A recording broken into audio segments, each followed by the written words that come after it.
Okay. Hello, everyone. Welcome back to the channel. Live title race debate with my brother. Rare one in person, isn't it, mate? In person. That's it. We're talking about who is favourites of the title going into the second international break of the season. We've got Arsenal, the league leaders, Liverpool second, City have found a little bit of form, thrown their hat in the mix. We'll get to City as well. We've got to start with the league leaders, Arsenal, who had a tough start. Weirdly, doesn't feel like they've played that well either. They are point clear.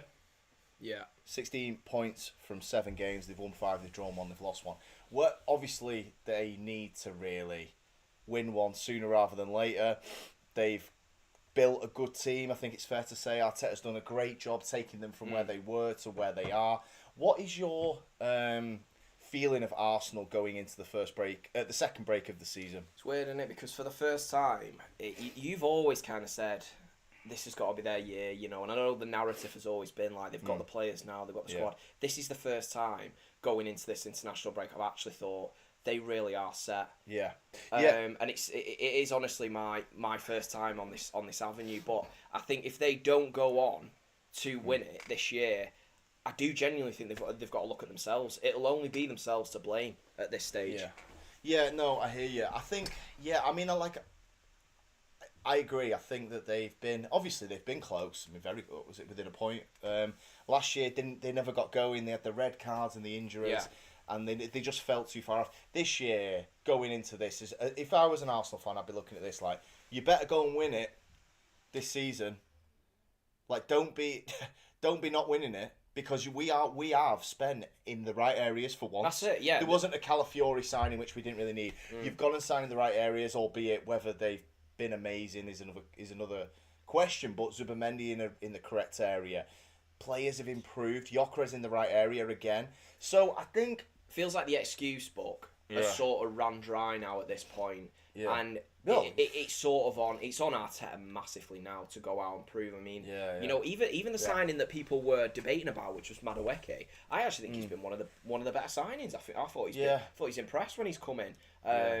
It's an interesting one. And then we saw, Liverpool went into that transfer window, and they obviously spent heavily, and I think that put the pressure on Arsenal. Arsenal just kind of kept ticking along. They obviously lost the big game. And all of a sudden, it's like they've got a favourable set of fixtures.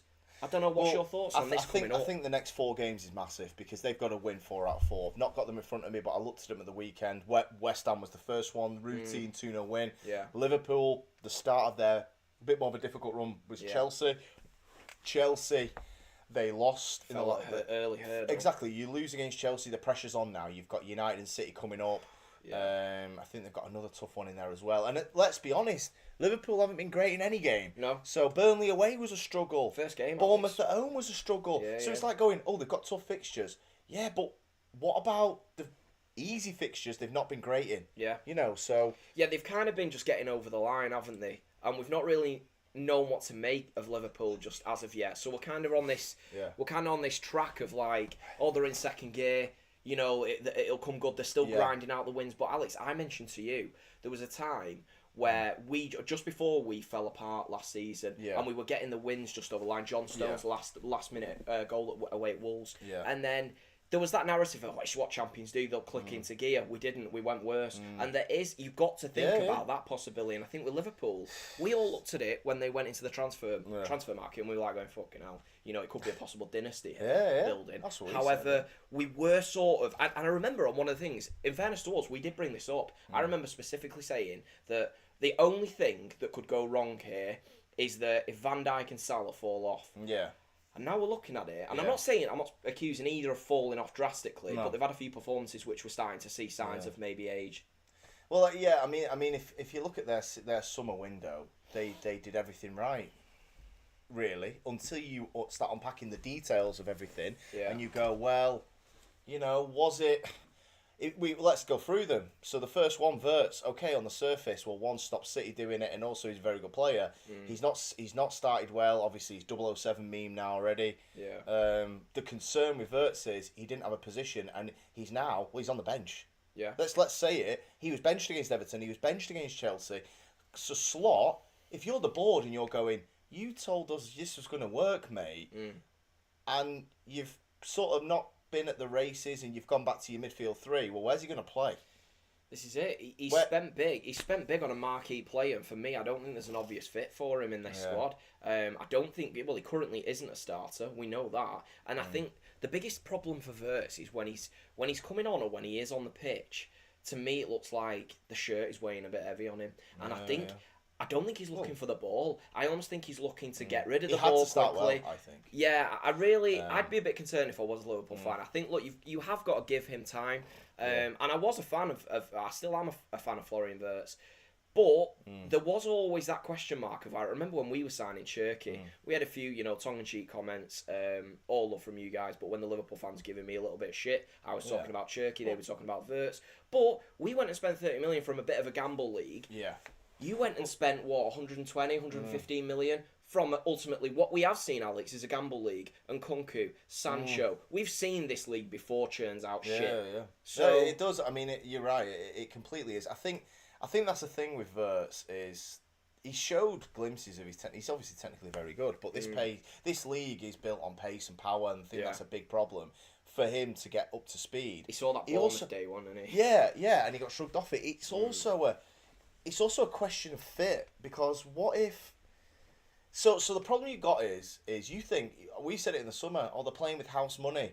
The problem when you're playing with house money is, how tempted are you to go back to what got you the house money, which was Szoboszlai, Gravenberch and McAllister. So at the weekend he went back to that, because it's like, well, that won the league, so I'll go back to that. But there's been disruption now, and now it's like, oh my God, we've got the Wirtz problem. We thought that was great. We've got Isaac and Ekitike, a bit of a clash. We've got Salah, you got to renew Salah and Van Dijk. We just won the league. That's it. Have they regressed? And then you got the two fullbacks, and you go, fuck me, Robertson and Trent were better. Well, it's like, why fix something that wasn't broken? That would be the narrative you've got to go with. And then also, like with these fullbacks coming in, Alex, you struck on something then. And I'm thinking, I mean, I don't know if you watched the Chelsea game at weekend. Robertson came on, they looked better. I was going to say, I'm surprised he's not gone back to Robertson. I think that's coming. I think with Kerkez, it was a lot of changes and they've gone too offensive, and I think Kerkez is trying to impress in the way he knows. Yeah. I think Robertson's got to come back in, and Arnold for Frimpong on paper goes, well, it's a good replacement. It's not. It's not a good replacement because the profile's completely different. Yeah. And now Liverpool's scratching their heads as to why we're missing a right back this much offensively, because Trent's unique. It's hard to actually identify what he gave you till he's gone, and now he's gone. You go, well, we've got a fast right back, but he can't defend either. Salah's suffering because, and I tell you what as well, that right hand side, he's been injured. Frimpong, you've gone from best player in the league, Salah last season, one of the best offensive right backs of all time in his own way, to Conor Bradley and very, very close washed up Salah. That right hand side's gone from being the best in the league to a real middling one, and I think they're paying for it. Before we get into that, you just mentioned something then. So yeah, I think we should go heavy into Trent in a minute. But just before, so you were saying about Salah. Do you think this is a case where Salah is genuinely on the slide now, and we're going to see quite a big decrease this year? Obviously, he ended the season not very well either. If you remember, obviously he got his 28 goals, but I think that he was on pace for about 35. Yeah, a little bit of a dip. So that, I think, is a problem, because you've got you're now not just going, it's a tough 7 games. They weren't at the Club World Cup. You have a pre-season. You've got to be concerned a little bit, and the defence is more exposed than ever. Yeah. So Van Dijk's not looking great. Obviously, he's got his little twerking. Canate looks like a guy that's waiting for a move. His head's been turned. I think that wherever he is off, whether it's Madrid, Bayern, I don't know, but he looks like a guy that's running his contract down. So that's an issue.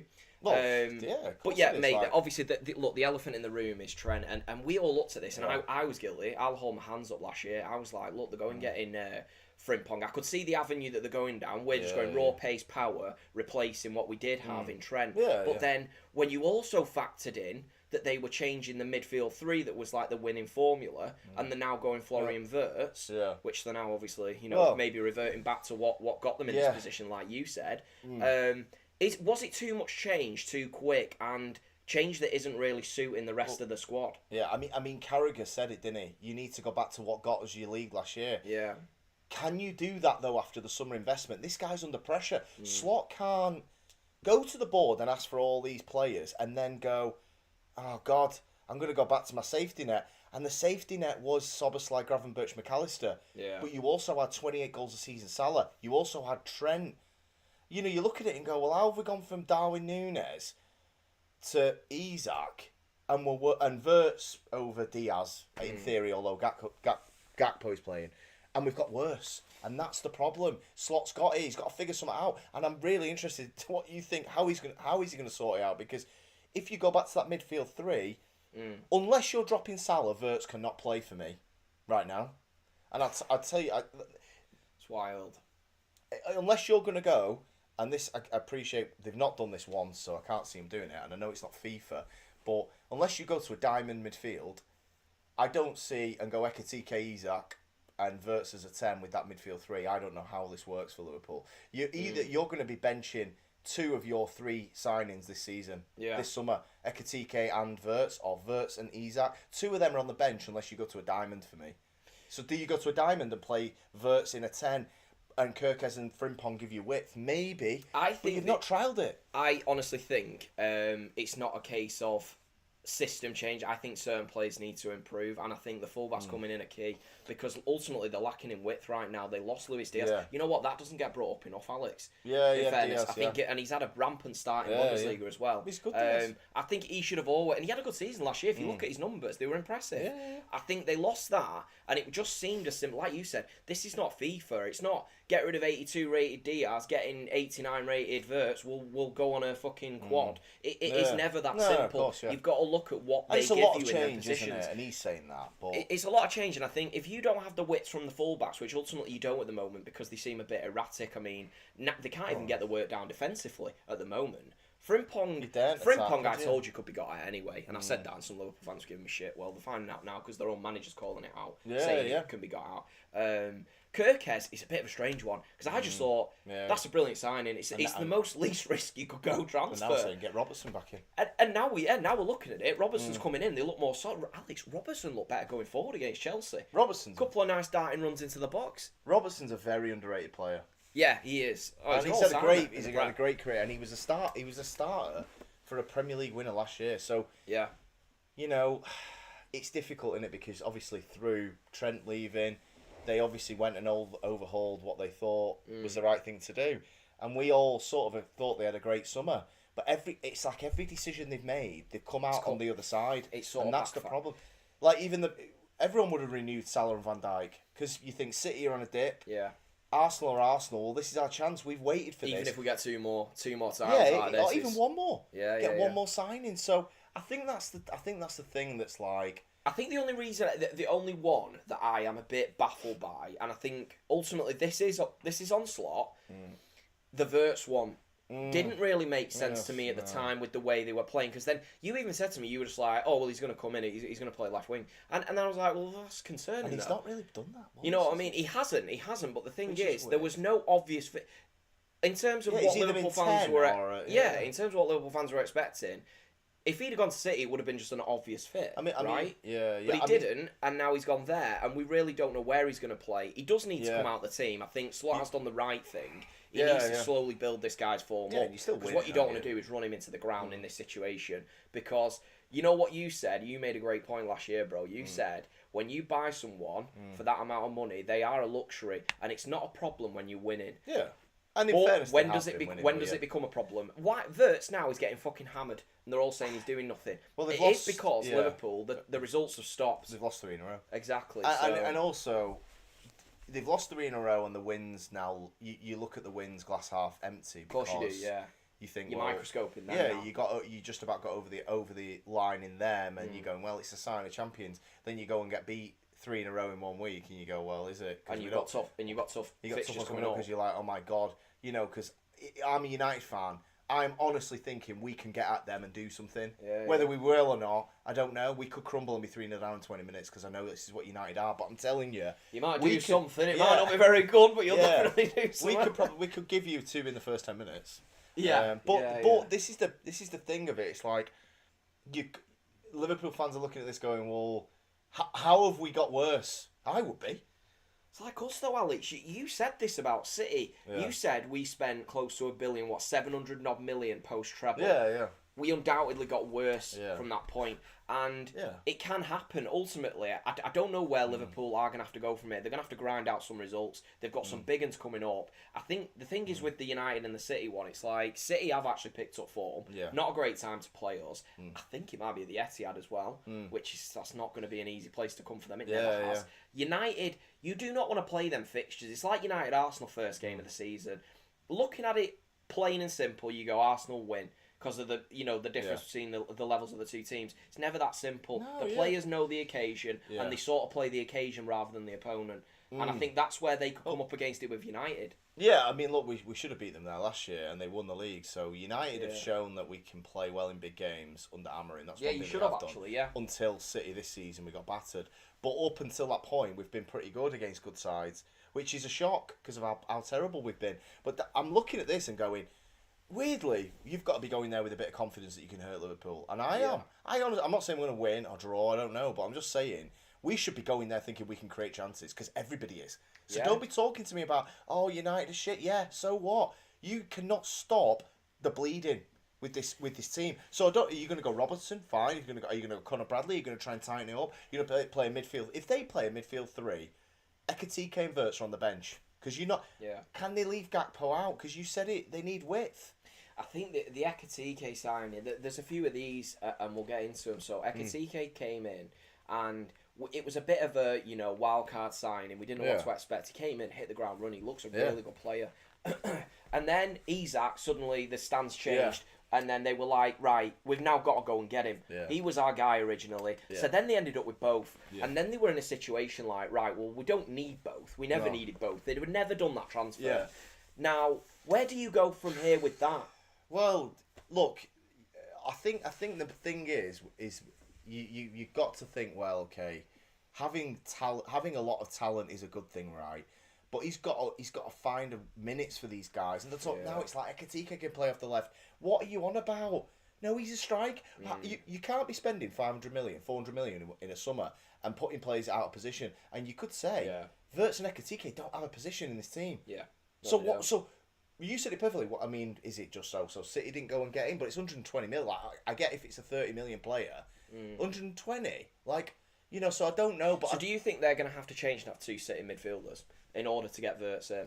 I just think, unless they start playing better, because this isn't just about winning. They've been winning up until last week.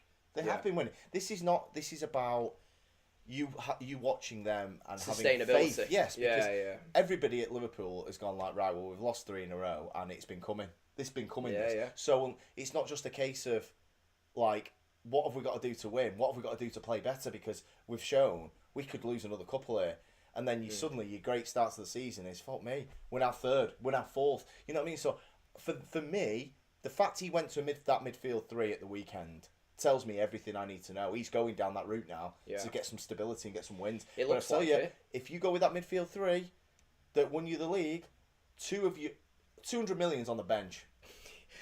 Facts. You are right. And I think this is where it's gonna the pressure really does come. And I suppose, look, if he puts them on the bench and the results come back and they start, ticking along again, the pressure does alleviate a little bit. Yeah. But there's huge question marks on why you went for them players in the first place then, because it's like, well, how are you going to get Wirtz in? Because you can't have an asset. You can't have an £120 million asset sat on your bench and going, I don't know what he is. He's an impact player.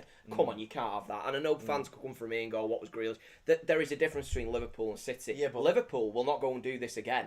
They're not going to go and roll out another 400 million. You've got an asset you need to make work. Yeah, but think about when City have done this, where you've gone and got, like, say, Bernardo Silva. Yeah. It worked. It did not upset the apple cart. I think Grealish would be the example. But he did eventually get in. I think that's the thing is with, like, you're looking at it now and they're going, we're going to have to drop Salah. Well, hang on a minute. He was the best player in the league last year. Came third in the Ballon d'Or, fourth in the Ballon d'Or a few weeks ago.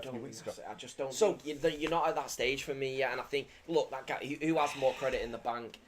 I don't feel like that would be fair. And also, you're going to lose him. He's a bit moody to begin with. Remember a few Klopp substitutions, and he completely saw his arse with it. I think you'll lose the player completely if you bring him out. What I would say is, with the situation in the next 4 games, and Arsenal have a 1-point lead, right, which is nothing.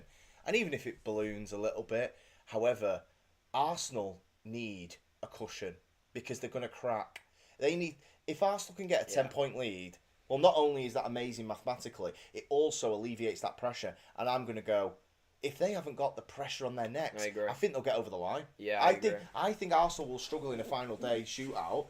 And you have got to look. You have got to look at it. Look, when we won the league and we had Julian Alvarez getting in, and he was playing more of like a second striker 10 role. Because obviously De Bruyne was injured at the time. Now, conventionally, you would say that will not work. You will not win a league like that. But we did, and we were picking up points. Now, as I just want to say, as an argument to what we were saying, when you go in, Ekitike, and where are they going to... There's no obvious fit. Yeah. Liverpool have been there, and Liverpool have done it. And that's when it does give you that belief that they will just find a way. Now, Arsenal, what we have seen, hasn't been good, has it? All these occasions, they seem to fall short. They look for excuses. The manager looks for excuses. This is now where they've got to have, I agree, they have to have something to fall back on. You've got Liverpool coming into a tough period. They're not playing well at all. I think teams are thinking we can actually have a go at them today. Now, they've got to create some space while they can I make totally hay agree. while the sun's shining. Look, all you can do is win your own games. Liverpool might win 3 out of the next 4 and you won't. But if Liverpool win 3 out of the next 4...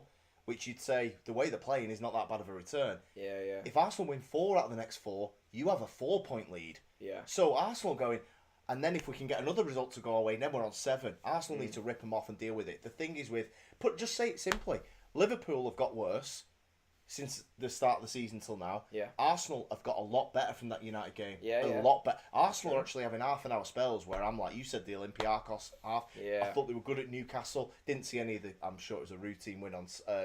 But you can see something. You West can Ham, see something cooking, can't you? West Ham created 0.0 XG at the weekend. Yeah. I know West Ham have been poor, but the fact they are not even getting a shot off in 90 minutes. That's crazy. And Arsenal are locking in defensively, and they always will. I think what we probably underestimate with Arsenal is the improvement of certain players. Even the defence. I'm talking Timber, improvement. Yeah, Saliba, improvement. Gabriel's always been brilliant. And whoever else plays there, Calafiori's been playing quite well. Yeah. So you're looking at maybe 3 of that back 4. Calafiori, Timber and Saliba have been better. Yeah. Timber significantly, Calafiori significantly. Zubimendi's come in. Zubimendi's better than Partey. Yeah, Zubimendi actually, which that was a big thing because a lot of people were arguing would he actually be better, but I think he is. And Rice he looks like a good player. Fantastic. So Rice has been phenomenal. He's on for a. If they win the league, I think Rice has to be your player of the season. You know what I mean? Do you know what I'm saying? I'm not saying he's going to. I'm just saying if you are to win the league, he has to be up there with your best players. He's been brilliant, Rice. And I think he will be. He has been brilliant for him. So I think and Odegaard looked good before. I know he's got this knee injury and apparently it's fairly bad.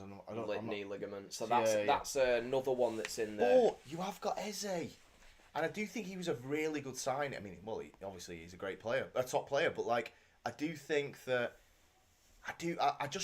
I'm thinking of the games I've seen of Arsenal recently. Would you put him out wide? I'd probably play him 10 if Odegaard's missing, really. Yeah, of course. Obviously, he has to play. If you look at long term, Arteta does not see him taking Odegaard's place. We all know this. He made him captain. And maybe that's fair enough. So would you play? For me, I agree with you. By the way, you need to get Eze in the team some way. Would you go play him on the left?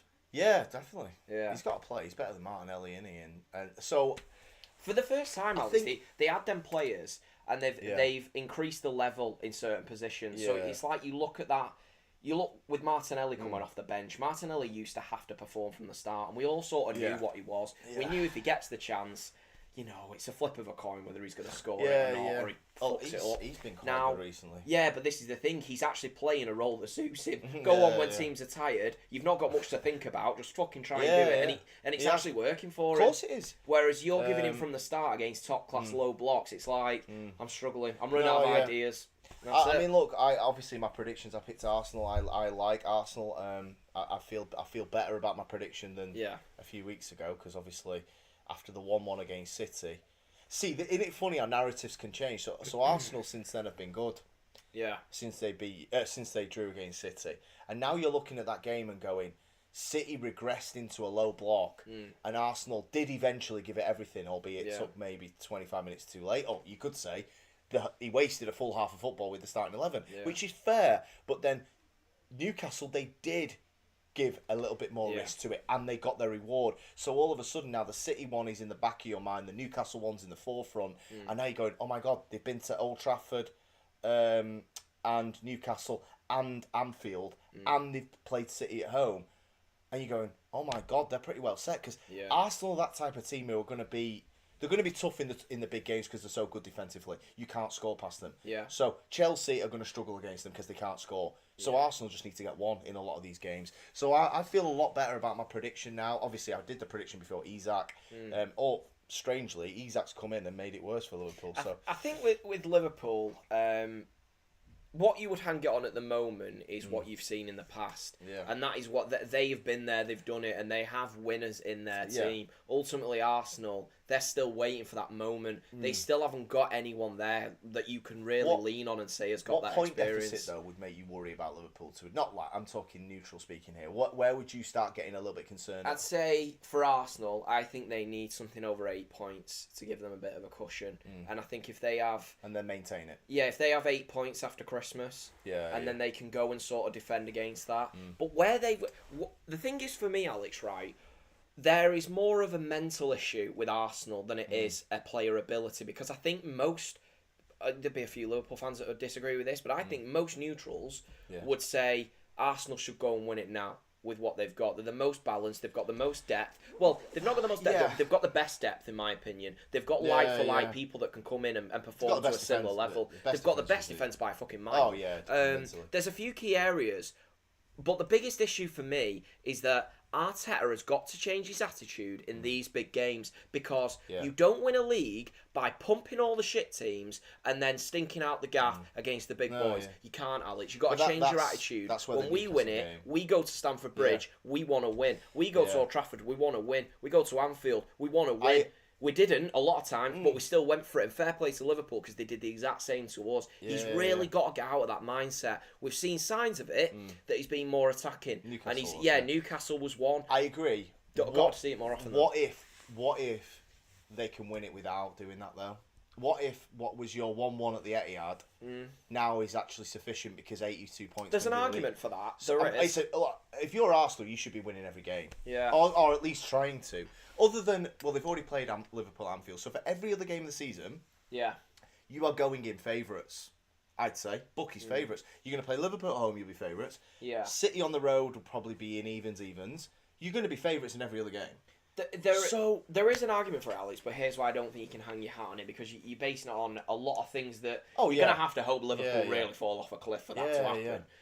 Liverpool have got top class players. And you'll only know this at the end of the season. Yeah, we're not saying... Look, I remember when, and I said this to you, Alex, when we signed David Silva, and when we've signed a lot of these technical players, you don't really see the best of them for the first year, or at least maybe the second half of the season. Now, I'm not writing verse off at all. I really like him, and I know you do too. So there's a lot of things that are up in the air with Liverpool. The thing is with Arsenal, same with City, by the way, everything's up in the air there. With Arsenal, nothing's really up in the air. We know they should go and win it. But you can pick their best 11. Exactly, and that's where it's big. That's the thing that scares me about Liverpool is you're talking... This isn't me, by the way. I'm talking about, your Twitter, your Reddit articles, this stuff like about diamond, like, oh, let's play a diamond. Like, you're coming up with these FIFA formations. And I'm not saying a diamond won't work. Part of me's like, well, maybe do it. Yeah. Maybe let's go with Ekitike Isak and leave Salah out if that's what you want to do. But if you're getting there already, that worries me, because you've not worked on this all summer. You've probably not done it in training yet. Yeah, you're throwing shit and open whereas, sticks. Like you just said, I know what I'm getting with Timber. He's the best fullback in Europe for me right now. They're solid and they have positions down, and that is the worry, because we are at a point in the season where Liverpool should be at that stage as well. They don't really seem to be. Questions. Let's just go through their team, their best 11, and we can rip it because we know it. Tell me where these players rank in their... Let's just do the Prem, because it's all that matters, really. Because if they win the Champions League, fair, but they've never won it, so forget that. Yeah. The Prem, Raya, definitely top 3, maybe top 2 goalkeepers. Or maybe Donnarumma and Alisson might edge it, but Alisson's injured. Raya's top 3. Nobody would argue with that. Timber, for me, is best fullback in the league. I think he's the best fullback in Europe. Timber this year has been absolutely phenomenal. Eating people alive, great on the ball, right, left back, don't mind. He could probably play centre mid the way he plays. Gabriel Saliba might be 1 and 2. Yeah, Van and I Dijk- think you also got to factor in that partnership as a whole. Them two Yeah, are as a just collective, fucking yeah. unit, aren't they? So Yeah. 100%. So you've got Timber number 1, Gabriel Saliba 1 and 2 potentially. Yeah. Calafiori's been better. We've not seen enough of Calafiori, but I'd say he's in the upper. He's one of the better fullbacks in the league, right? Yeah, Rice, do a job, yeah. Rice, one of the best in the league, box to box. Yeah. Zubimendi again, early days, but we like what we've seen. I'd say again one of the best, one of the top players in the league midfielder wise. Eze has been fantastic for years at Palace. Yeah. Martinelli is streaky, I'll give you that. Saka, one of the best, albeit his game he struggles with injuries. Gyökeres, we've not seen enough yet either. We're talking 70% of their starting 11 is top 3 in their position in the league. Yeah. And we're going, have they got a chance of winning What does that remind you of, Alex? What does that, when you're reeling that off, what does that remind you of? It reminds you of Pep City, doesn't it? Yeah, it You know, does. when you could go through it and you'd go, Walker. Certainly the You know, defence, you'd go 'cause- through and you yeah. could consistently say, and like, it reminded me of it because when you said Calafiori, and I was like, we could always get away with that position. yeah. As And he's someone quite who gets to do a good, job. as much as- Zinchenko, you know what I mean? Delph, Yeah. you go and fucking do a Well- job there, son. The others were all class though, and that's what they've got. As much as it irritates me, because I think Calafiori's a knob, I think he's actually decent from what I've seen. Is it? recently, Yeah. so- Yeah, I'm not putting him in like a Zinchenko category. No. Yeah, he's but, probably better than your role player, but you're saying it doesn't matter. It really Ben White, doesn't. It drop really Ben White. doesn't, yeah. We've got, mate, they've got Timber, Gabriel Saliba. If they're fit for the full season, they are going to concede. Plus, they got Skelly as well. They're going So, to and Skelly can do a job. Skelly's, fucking forgot about him. So, Yeah. look, but I think Arsenal are in a really good position. You've got to win 4. I tell you, in a month's time, don't be saying you've won 3 out of the next 4 and lost 1. 'Cause you've got to win them all. So obviously you sort of know my standpoint, so I think you're not going to be surprised with the way I'll go with it, or you might be based on recent form of Liverpool. Yeah. But how much weight do you think it holds? You've seen your team win a lot of Premier Leagues. Yeah. I've seen my team win a lot of Premier Leagues, and I personally think it can't be underestimated the weight it holds in the argument that them players and a big group of them players have been there and won it. The manager's been there and won it. He's seen what it takes. Yeah. Now, Arteta and Arsenal, none of them boys have. No. And I do think that is really important. How Yeah. much importance do you think that holds? The only thing I would say to that is this Liverpool team and this dressing room didn't win the league. And you're finding this out now. You could say A lot of them did, though. a lot of them did, but I think that the dressing room isn't as happy as it was last year. And I think that if they need to sort these cracks out now, really, Yeah. because you're right, you can lean on experience. Alisson's out, Van Dijk's struggling, Salah's struggling. All of a sudden, you're looking at your vets, your veteran players, and you're going, right, yeah, they've won it, but Saliba and Gabriel are not conceding every week, mate. Yeah. Do you know what I'm saying? Alisson, I believe the sub-keeper's quite good for Liverpool. I've not seen a lot of him. Obviously, I know he played at the weekend. Didn't have a bad game. He looks solid against Chelsea. He's their long-term replacement. But still, Alisson's out. You've lost Alisson. In theory, right now, you could say Alisson, Salah and Van Dijk are not really there right now. Yeah. They are in theory, but they're not playing very well. I think And what one's injured. you're saying is basically if it carries on as it is, Yeah. it looks quite a simple trajectory that Arsenal are going to win the league because Liverpool aren't going to be able to sustain But- enough title form to actually go on and Come- win it. But there is a lot of things that could happen in that time. They have got a world class player in Yes. Isak, and he is going to sort of hit some sort of form. You know what I mean? I think Isak's brilliant. If he goes on to find form, if they can find a system that benefits the players they have got, like the Ekatike case, he's got a big job here. It's about Slot, and it's getting them all in and getting them to work cohesively. It's partnerships, cohesively. You're talking perfectly there. That's exactly what it is. Isak, brilliant. Have him and Salah got any relationship? No, they've not. So It It's did look a very little bit like that. FIFA-esque. I'd say that was a big problem. and he missed so, a great chance, by the way. We talk about Verts. That pirouette pass to Salah, yeah, and Salah missed at the back post. yeah, It's a yeah. bad miss, and that. So you go on the 007, and you go, if I'm Verts, I'm like, well, I put one on a plate for the fucking top scorer last year. So, look, I think it's well set, and I'm very interested to see how it works. Because, like you said, you have got the team that's not done it, who have got the continuity. Yeah. Because, like, you look at your Ezes and your Zubamendi's, that's seamless. That's not rock the boat introductions. That's good. Yeah, and it's Whereas sort of what they've done is it's almost quite smart, really, because yes, okay, there was no. I saw a few Arsenal fans and they were saying they've not made a massive jump in quality in any real positions. Yeah. But what they have done is they've brought life for lights. Where have Arsenal really struggled? They've always been close, very close to winning the Prem. But when the players got injured, when Saka went injured, who did they bring in? And the drop off was too big. Yeah. Same with the centre backs. The drop off was Rob Holding. It was falling off a cliff. Now all of a sudden, Mascara. The drop off now is not that bad. It's manageable. Suddenly they can lose these top players. Eze can come in for Odegaard. Odegaard getting an injury and he's out for 3-4 months. Last season, we're talking title over already. Well, it happened. Yeah, of course it did. Yeah. When now we're looking at it and like Eze comes straight in, not a problem. Does it even make him look better? Gyökeres and Havertz. Hopefully, you're gonna find something with them too. Yeah. Dalman's also in the mix because his talent levels. He's very similar to Saka. Everyone knows what I think of him. Yeah. The next Kaka. Yeah. So, look, I think it's going to be great. I mean, anybody watching this, please hit us up in the comments what you think for title winning because I honestly do think Arsenal are well set, but it's going to be funny to revisit this in not even halfway through. You said Christmas, yeah? That's it. And we kind of come to the ultimate wildcard act of my boys. Yeah. And obviously, we've been hitting a little bit of form of late. We had a bit of a stutter in the south of France, didn't we? With that bullshit, bullshit VAR moment. Yeah. So then you're looking at City's name in the hat. Now a lot of people at the start, a lot of our fans were making it a bit of a foregone conclusion that there was a title race and it was not top four. I disagreed, and I think we're seeing that now pay dividends. But ultimately, I have been impressed as of late. I think I'm seeing signs that the ship has been steadied a little bit. Yeah. And I think certain names coming in and performing has helped us. But the reliance on Erling Haaland at the moment is worse than it's ever been. I'm looking at these games, Alex. You were out with your mates on weekend. I was watching that game. We get an early goal. We look solid. We look good. And I'm thinking, right, go on, hit him. Exactly the same with the Monaco game. And then suddenly, it's like they hit a mental block in the head, and they can't seem to get the ball out to players or create chances. And it just seems like if it's not Haaland, it's nobody. And it's not going to be sustainable. No. But there is also an element of, there's a lot of them players in there that I think if City can get something working, Cherki, like I was saying with it being up in the air with Liverpool, City is a bit of the same. Yeah. Cherki obviously came in, looked very good, then he got injured, and then it was like, oh, fuck's sake, sort of forgot about him. He's now coming back.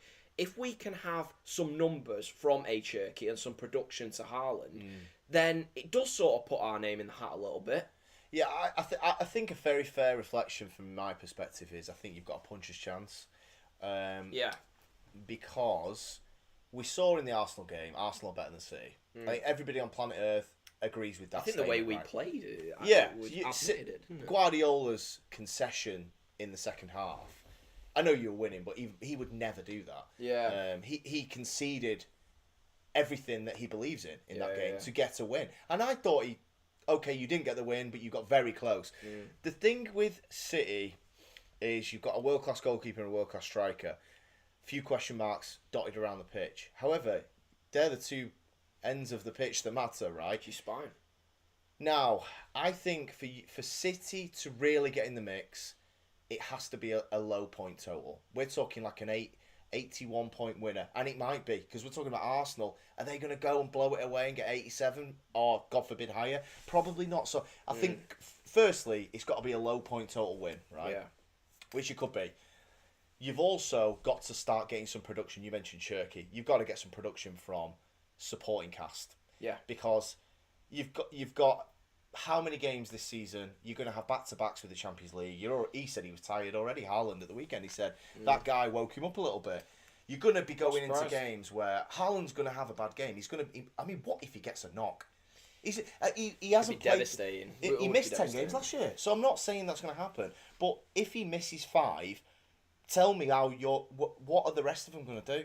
Erling Haaland is inevitable, and this is what we're kind of living off this a little bit at the moment, aren't we? Because we're going into these games and we sort of know we're guaranteed a goal from him. But the rest of the team shouldn't be going in with that attitude, and I feel like they are, Alex. I genuinely feel like they're happy to just let him put it all on his shoulders. That shouldn't be what's happening. We've got Savinho, we've got Doku, we've got Marmoush as a supporting cast. Foden started well. He didn't have a bad game at weekend, but he was quiet, and he was also a little bit too quiet in my liking for the Monaco. I know he hit the bar, but he's not been as involved really as he was at the start of the season, the first few games. There's no numbers. You're looking at it and you're like, he needs to get numbers this year because we've got nobody else. Cherki and Foden, for us to win the league, they need to be them players that we had with double figures like your Mahrez, your Gundogan's, your Bernardos. That was when we were winning league titles. It's fine to have, even you can win the league with a false nine, Alex, someone that doesn't even score a lot of goals, but you've got to have the rest of the team contributing. Sure, now, we've got, the ultimate marksman, but the supporting cast is not doing the jobs. Yeah. No, you're right. And also, you've not got your defence has got question marks, although your goalkeeper's great. Your 1-0s are not something you're going to typically hang your hat on. I know you did it at the weekend. I think, for me, it's probably a boring answer, but until you play a team like a Bournemouth, or a Palace, or a Villa, or a Newcastle... I'm not talking about Liverpool, because I don't know what to make of them, to be honest. But Liverpool will be a good indication. Christ, if you beat them, you'll probably be above them. Villa's coming up soon, So Villa, Newcastle, that's a Bournemouth, a team like that who are quick in transition... better than Burnley and Brentford and United, because you have that. Are them hangovers from Tottenham, that fixture, are they still there, or was it a one-off? I think that's the thing, because the 3 fixtures you've had, United at home, and we were just so abysmal in that game. I don't know if you could have played it any worse. Setup wise, and our approach was shocking in that game. To give you, I can't even get into the goals, man. But to give Haaland counter-attack opportunities with Maguire at the back is sacrilege, and we did that. So you got a nice little derby where you could have scored 6, should have scored 6, and then you get Burnley, probably going to come last in the league. They got twatted, didn't they? 5-1. You battered them, and Brentford are going to be down there as well. I need to see you against a Brighton or a Spurs, because, like you said, we struggled, but we lost both. Yeah. Are you going to struggle against Bournemouth? Oh, you know the fixtures better than me. I think it's a fair point. No, I think what you're saying is fair. Also, Rodri, I think that this is a problem for us. Nico Gonzalez, I don't think he's good enough to come into that role. No. You need someone class in that position. Even look at Arsenal. Arsenal don't trust Rice to be a 6 on his own. They think he needs support. You know what I mean? And then ultimately they've now gone with this solid midfield attempt. I'm not sure about it, but all I'm saying is, as a wider point of view, that's Rice. He's class. That's what it shows to take to win a league title. You're not going Nico Gonzalez in there. No, that's not a title-winning midfield. So Rodri, there's a lot of things with City. This is why I'm saying with us, I don't think any City fan, and when I hear City fans now still saying we're going to win the league, I'm like, you're just being daft, because you've got to look at the reality of the situation. Rodri is not at the level now. Nico Gonzalez is no replacement. He is not a title winning midfielder. And then you're looking at the cast off of that. There's so many intangibles that needs to happen. You need Foden to pick up a lot of form. You need him to start getting numbers. You need Cherki to come in and be absolutely fucking firing. I'm talking Mahrez-esque. And only then could you... and also the defence, Alex. The defence is still up in the air. I think a big thing as well is that you're looking for numbers up top, and you need them supporting Haaland. And the big thing, so Cherki, that brings offensive power. But... Bernardo Silva. You lose what you gained with Bernardo. Yes, so you make a great point. I remember that team sheet came out against Spurs. It's quite funny because City Twitter were loving it. Oh my God, scenes. Bernardo Silva was benched. Cherki started. He got ran through. The balance was off. The Cherki got hooked. He just had it. It was like a classic welcome to the Prem game. And Bernardo came on. And it was like, Bernardo came on and you got a little bit of a grip of the game. So it's like, I agree with your point, but it's like, I've got to see it. I've got to see... I'm saying the same thing. I've got to see Doku, Foden and Cherki and City not get obliterated that way. And that's... Because for me, I do think you've got a ceiling on this team with Bernardo Silva as part of the front four. Of course, unless Foden explodes into PFA Player of the Season version of himself, because Bernardo ain't getting your numbers as much as I think he was a very good player. Fair, Alex. That's always been my standpoint from the start of the year, and you would know this. You know what I'm saying? I've always said I need to see this work, and ultimately we've not yet. So ours is so much of a wild card. I can't really pin anything on it. And even if Alex, if all them things happen, Cherki comes in, he's firing, Foden's firing as well, and then Haaland just does Haaland things. Even then, you've still got a problem at the other end, in my opinion. We get caught out way too much with our back line. And I think if you went and signed a top-class defender in January, and I mean top-class, like a Koundé, someone in that kind of ilk, then I would sort of say, you're putting yourself in the hat a little bit. You know what I mean? Yeah, I got a comment here from Emir. How's it going, mate? Spurs is a surprise so far. Well, yeah, we'll come to the top four in a minute. Probably a good segue into it, actually. Yeah. So, yeah, City for me, puncher's chance. And I think I need to see you against a decent side because United were absolutely shocking. I mean, we are shocking. And Burnley and Brentford are relegation. But you still steadied the ship brilliantly. And the Arsenal performance was good. But it was the concession. Arsenal was one of them where we went so far with the different system of low block and sat in. Yeah, what can you take? Because you know we're not going to do that when we play a Brighton. You almost needed the 3 points to really. Oh, yeah, look, we managed the game. How we managed it, we had to. So, yeah, top four, Emir. Spurs have been really had a decent start. Some favourable fixtures, though. But Thomas Frank's a top coach. They did the right thing, sacking Ange. We should have sacked Amorim. They sacked a poor manager in Ange. They've got in a very, very well-proven Premier League manager. I love Frank. Signed Kudos, a very good Premier League player. Palhinha had a very good career at Fulham. So they've signed Prem-proven players and got a Prem-proven manager. It's no surprise Spurs are doing quite well. Kudos was a mad one as well. Why were people not after him? When he was at West Ham, I was saying for years, we were going for Paqueta, and then all that fucking betting shit went on. I was like, why are we not looking at Kudos? Kudos is the one we should be going for anyway. Yeah. Didn't make sense to me, but my overall opinion and the defence is great. Yeah, my overall opinion with Spurs is I think longevity over the season, we're really going to have to see this. Obviously, last year was absolutely devastating, wasn't it? The levels they fell to. But they have come up a long way. They had bad injuries. And Frank, they did, and obviously Ange Ball was just crackers, as we're seeing again.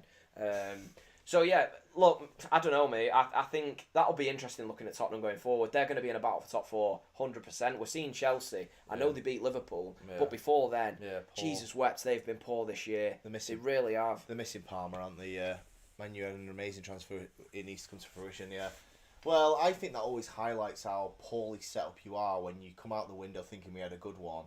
And this applies to Liverpool. As much as we praise Slot, they had a slam dunk window and they look atrocious. So it does look at the preparation and your tactics is off. And it's the same with Amorim. You have a good window, especially if Le Mans is decent. You've signed well.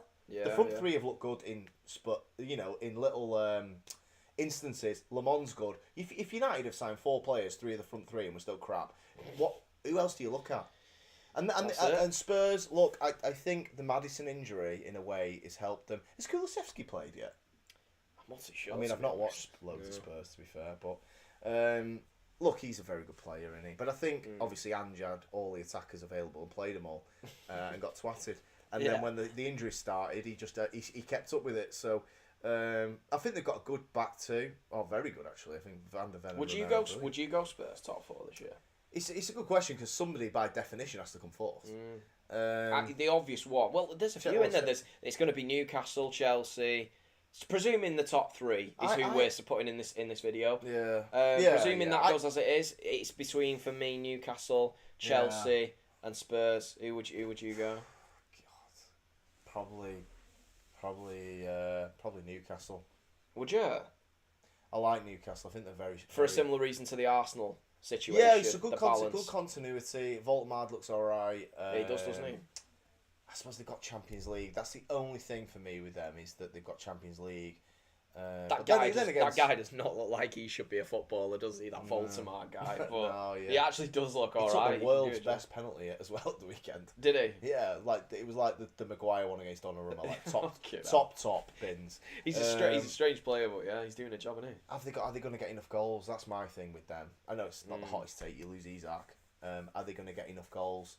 I don't know. Who are you picking for 4th right now? Gun to your head. Pull the trigger. I know I just seem to be doing the same thing, but I think Chelsea look they're going to get Palmer back in. I think you'd have to probably lean towards them. But I have liked the look of Spurs a couple of times. I do think it's a close one. That are they going to get? And then of course you're raising Newcastle into it. It is tough. I think Newcastle got the best midfield. I mean, and it's now is fifth going to get Champions League again this year? Yeah, so I suppose you could chuck both. So I mean, it's one of them, isn't it? Yeah. Chelsea will be one of the two, I'd imagine. Yeah. Peck takes goal before. Oh, you think he's going to win? You think he's going to win one before he goes? Wow. Well, I think like I've said, I've given my thoughts on this season. Yeah. If we look, I'm not saying we can't. I'm just saying there is a lot of intangibles that would need to happen for us to go and win the Prem. Yeah. In terms of next year, maybe, if he'd have to get things right, though, and we need to see Rodri back at that level. I think just going back to, obviously, that your fixtures, and we were sort of speaking about City playing at Bournemouth and seeing where you land after the Brighton Spurs games. Yeah. And I do think the Liverpool one is going to be interesting because for slightly different reasons compared to your Brighton and your Spurs game, it's like with the way you played Arsenal, how are you going to play Liverpool? Because it's similar. Well, it's very, we've always fought fire with fire, haven't we? It's a similar size game. For you to win the league, there's just no way Guardiola can do what he did at Arsenal in all of it. Do you think it was like style mates fight sort of situations? And because I do with the Arsenal one, I think we kind of went right. Well, we know if we come at you, we sort of did this last year and we got absolutely blitzed. So we're not really going to give it you easy this time. I think with Liverpool, if you look at them, because if you hammer Arsenal's back line, they're solid as fuck. Yeah. So really, you're risking getting blitzed at the other end, but you're going to struggle to break them down. So how would you say? Whereas Liverpool is a bit different because we've seen if you fight fire with them, it's a no. I think you can have a pretty nice situation with Liverpool at the moment because we've seen. Oh yeah, the minute you can get at them. So yeah, where are you at Anfield? I'm sure it's Etihad. Oh, is it Etihad? Let me check that one. But yeah, I mean, City versus Liv is going to be interesting, isn't it?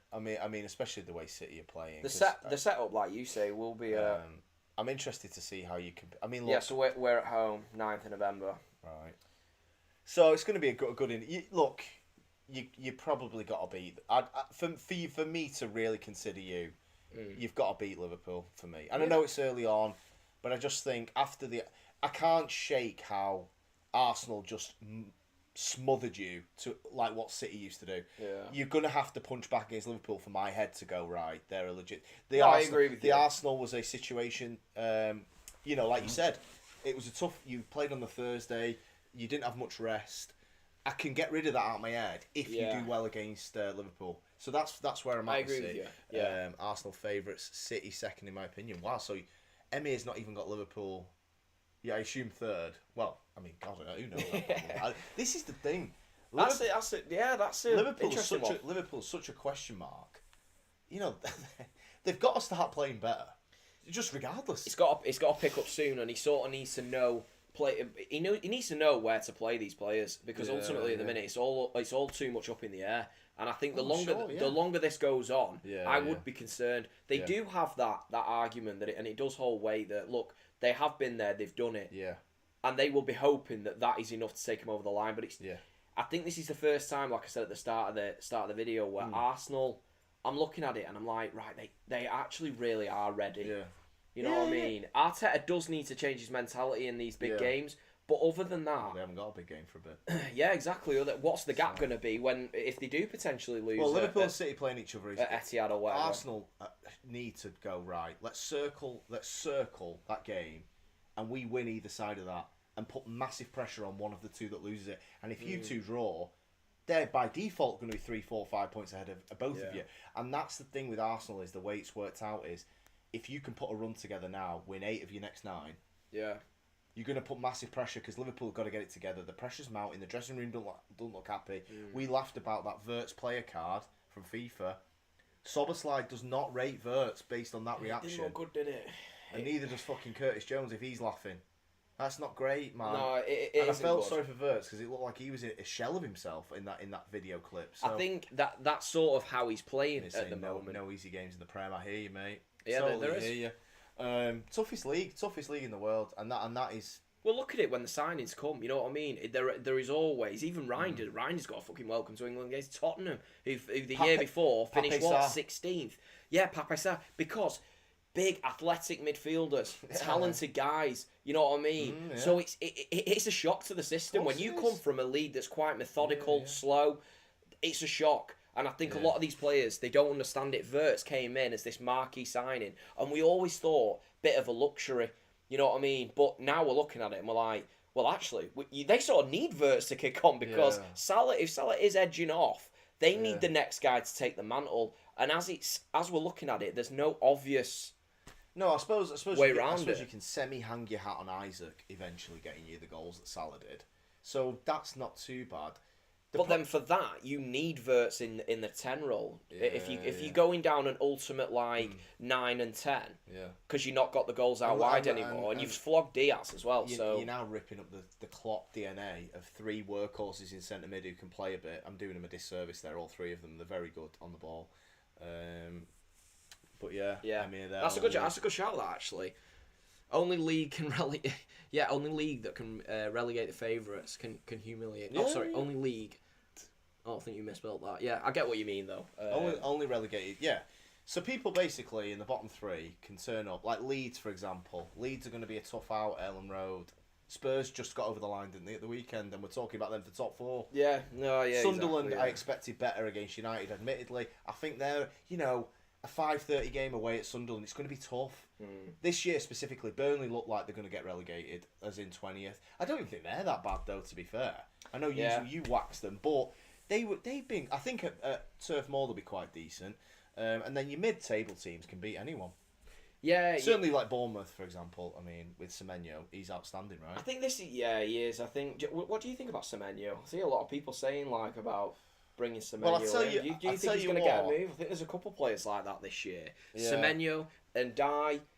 I think. And Dye good, yeah. I mean, look, if you're, I seen that Arsenal linked, and I know you're going, well, they've just signed Eze.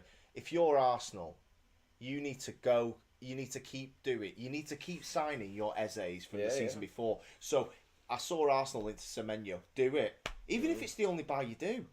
Just do it again because you each year. Like obviously you're eating opponents. You hope that you're doing it with they've won the league, which we'll see obviously in 8 months' time. But if you go into the summer and sign Semenyo, we're going to be a little bit better again because he's better than Martinelli and the pace and power aspects of him. He's fantastic. So I mean, look, I think Semenyo is outstanding. I think he's going to be in team of the season.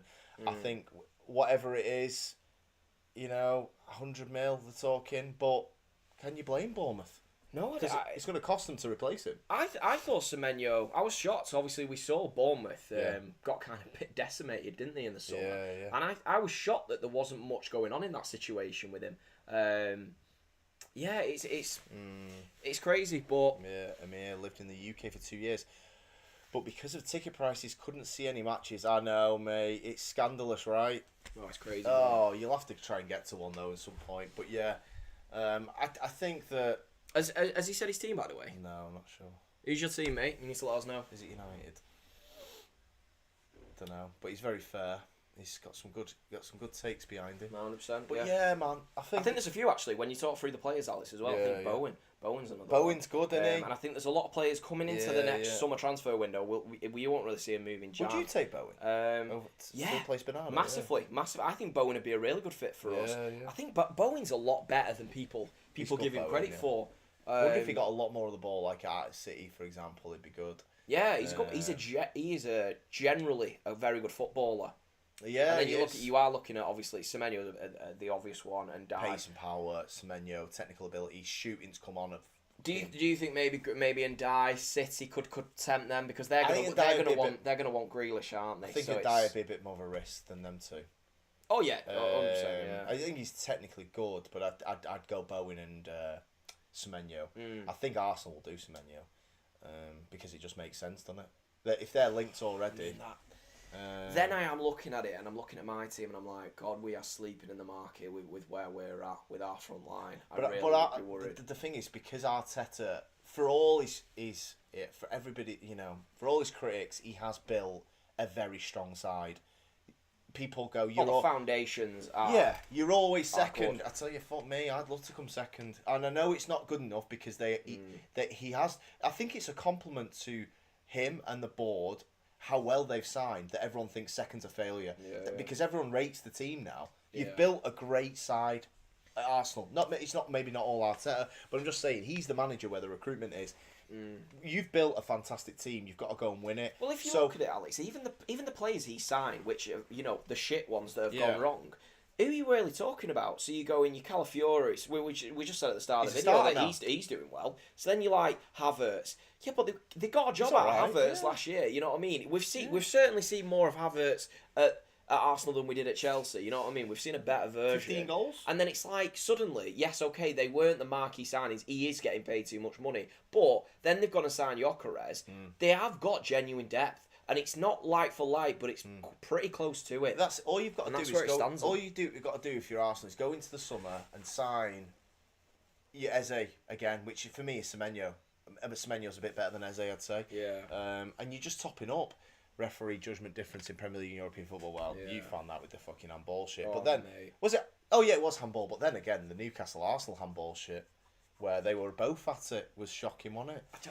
The VAR thing's a fucking mess, in it, because you'll watch from 10 minutes to 10 minutes, it's inconsistent. That United one. Sesko, I've still not found out what happened there. There was a pen against Sesko because a guy headed the ball. And linesman's giving it Billy Big Bollocks, gives the pen. Oh, he did actually. Yeah, and the VAR overturned it. Obviously, we were doing the watch on, but couldn't hear anything, so... So, yeah. And the fucking Sunderland player holds his head. You headed it. Yeah, it's just cruel. Well, obviously, he was tuning into that Monaco game, wasn't he? Monaco, that was a disaster, wasn't it?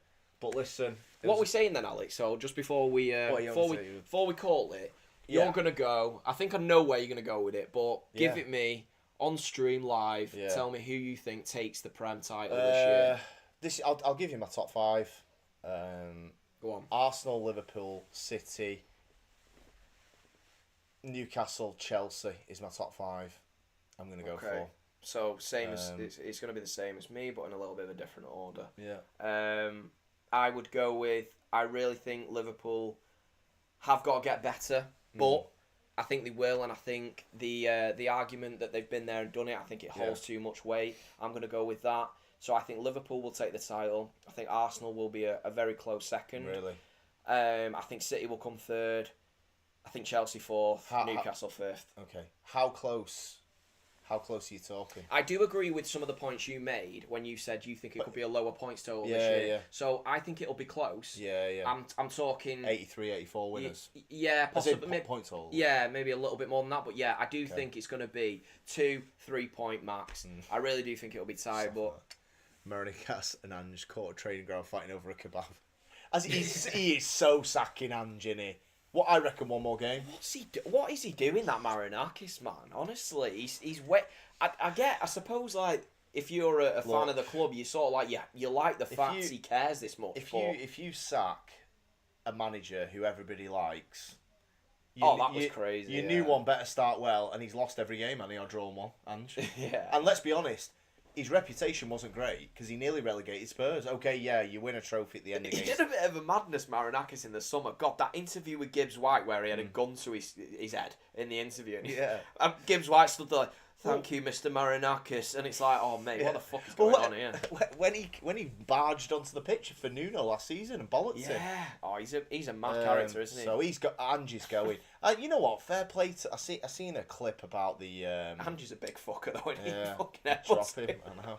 I tell you what, I was kind of like proud of the Forest fans for letting them know, letting the board know what they think of Ange. Yeah. And they're not happy, and I think well done, because I was watching that Beth from United stand, and it was like an interview where she was talking about, she's at the game on Saturday, and she's like, I'll go to the game, I'll sing Amarim's name, I'll support the team, but when I go to the pub later, I'm going to say the truth that I'm not confident in the manager. And I'm like, you're part of the problem. Yeah, that's crazy. I can't believe she's done that. So let me get this straight. You're sat home or in the pub, like she said, talking with your friends, saying, I have no faith in this manager. Yeah, no faith in the manager, don't like the setup. I assume you hate 3-4-3 like me and everybody else with eyes.